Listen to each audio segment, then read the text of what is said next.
Om Swastiastu. Bali merupakan pulau yang telah terkenal akan keindahan seni dan budayanya.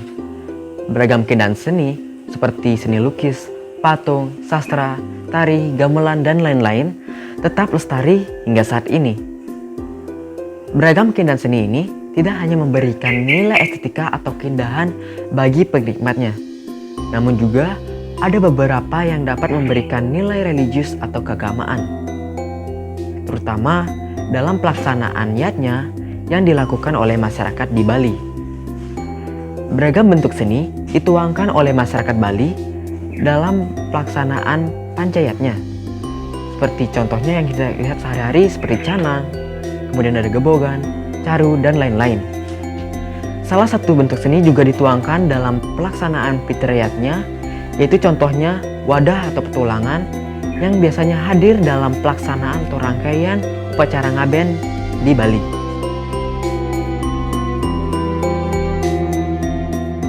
Nah, pada video kali ini kita akan mengulas lebih lanjut terkait tradisi wadah atau petulangan yang biasanya kita jumpai pada rangkaian upacara ngaben di Bali.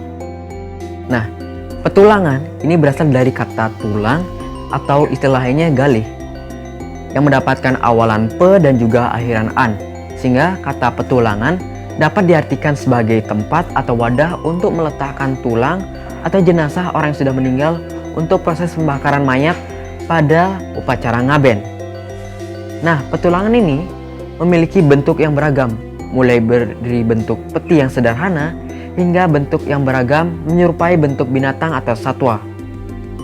Tradisi wadah petulangan ini sudah berkembang sejak zaman dahulu.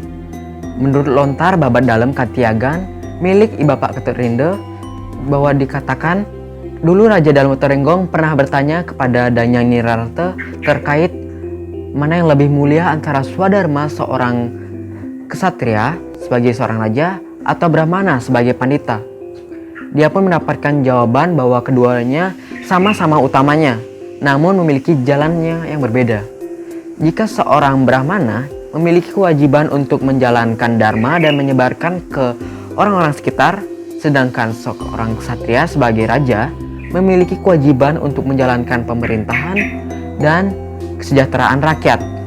Nah, dari jawaban tersebut, dia pun memutuskan untuk memilih Swadharma sebagai seorang ksatria, sebagai raja yang memiliki rakyat banyak yang dapat mengusung jenazahnya nanti ketika dia meninggal. Nah, oleh karena itu, dia juga berpesan agar ketika ia meninggal nanti dibuatkan wadah petulangan berupa lembu dan juga badai untuk mengusung jenazahnya nanti dan juga proses pembakaran mayatnya.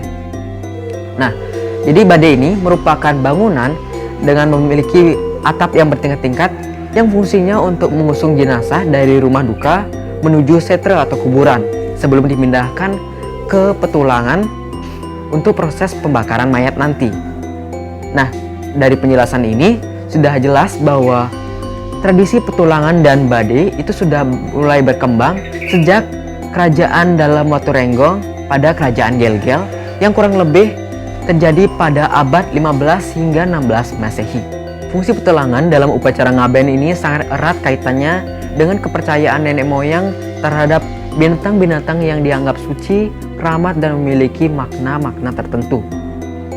Menurut Dr. Ida Bagus Purwita, berdasarkan filosofisnya, perwujudan binatang dalam petulangan ini memiliki makna dan arti sebagai penunjuk jalan bagi roh-roh yang sudah meninggal menuju surga.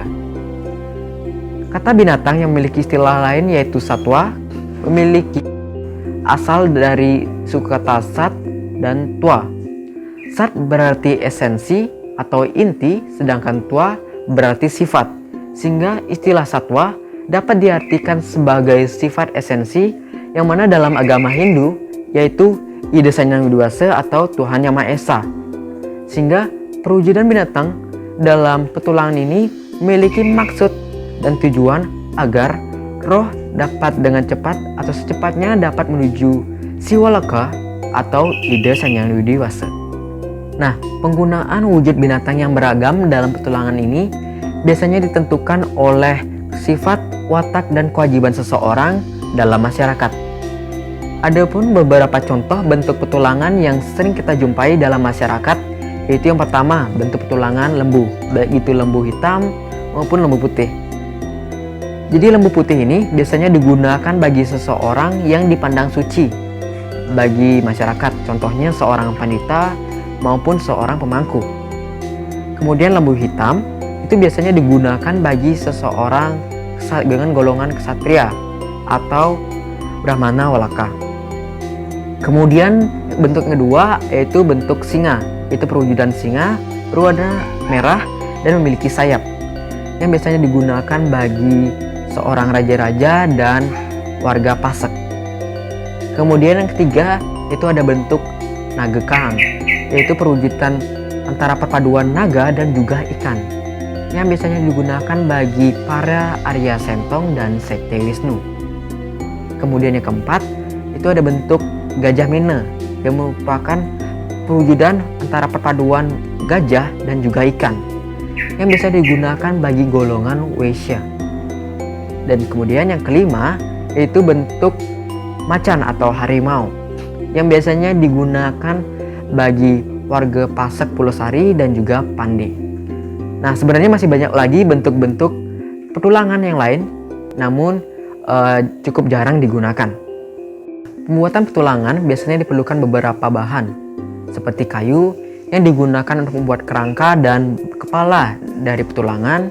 Kemudian ada bambu yang digunakan untuk membuat anyaman dalam pembuatan badan.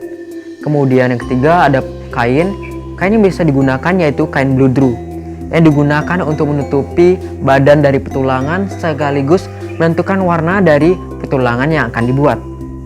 Kemudian ada bahan-bahan lain yang digunakan sebagai ornamen seperti benang, kertas, karton, ijuk, dan lain-lain, yang biasanya juga divariasikan sesuai kreativitas dari undagi atau para pembuat petulangan itu sendiri. Nah, jadi itu tadi merupakan penjelasan terkait salah satu tradisi yang ada di Bali, yaitu petulangan.